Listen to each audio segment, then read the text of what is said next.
So the Albuquerque Sign Language Academy is it's a state-authorized charter school that serves deaf, hard of hearing, hearing students with special needs, all in one inclusive environment.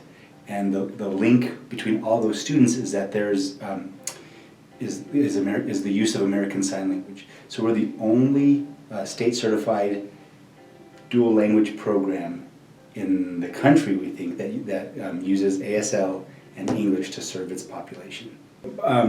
My son, born 12 years ago, was born deaf, and as we went through the different systems, we just hit obstacle after obstacle, roadblock after roadblock as to why services were given here but not here, diverted in this space where we had to travel and things like that. So when it all boiled down to, we got connected with a bunch of other families of deaf students, with deaf children, and educators of the deaf in the district, and we decided that time was that we needed to start something that served the needs of the families here in Albuquerque. That's how we started, in very grassroots way, sitting around a coffee table, a dining room table, thinking about the what ifs. What if we created a school that served deaf, but also it was inclusive of their hearing siblings?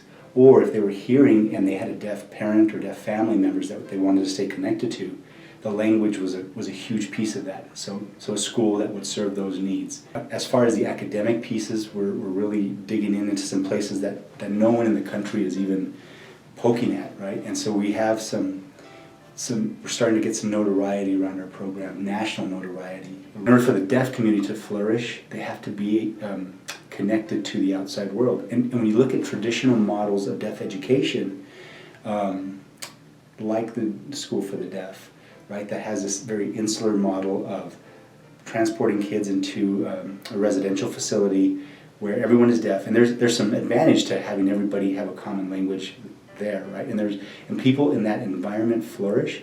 The problem is when that environment ends, when that system, kids age out, graduate, that kind of thing, they're thrown into a bigger world that doesn't really have, the world doesn't have the tools to connect with those people, right? And so what you see as a result are some pretty alarming adult statistics around unemployment, in the deaf community, around unemployment, underemployment, people not able to find ways to support themselves and have in adulthood. So as we were building the school, it really became clear to us that what we were doing is we were connecting the two worlds, the deaf world and the hearing world, through that link of common language, and really opening the world of opportunity for both sides. So the grant would help us cover some costs around those ASL classes that we provide for our families for free. It would help us cover costs around putting on events that bring those two worlds together, like we were talking about. And so social event, but it really does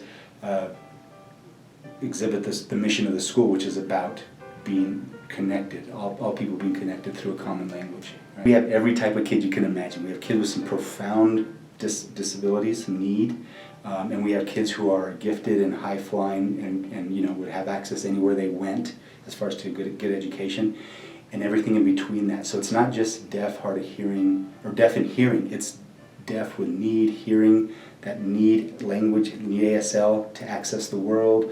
We have our regular ed kids that have a connection to the deaf world because their parents or their sibs are deaf.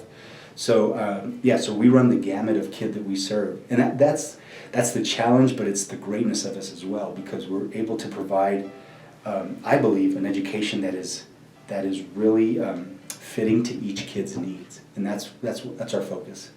It's what public education kind of really should be, right? That place that celebrates the development of children. So it's a neat place.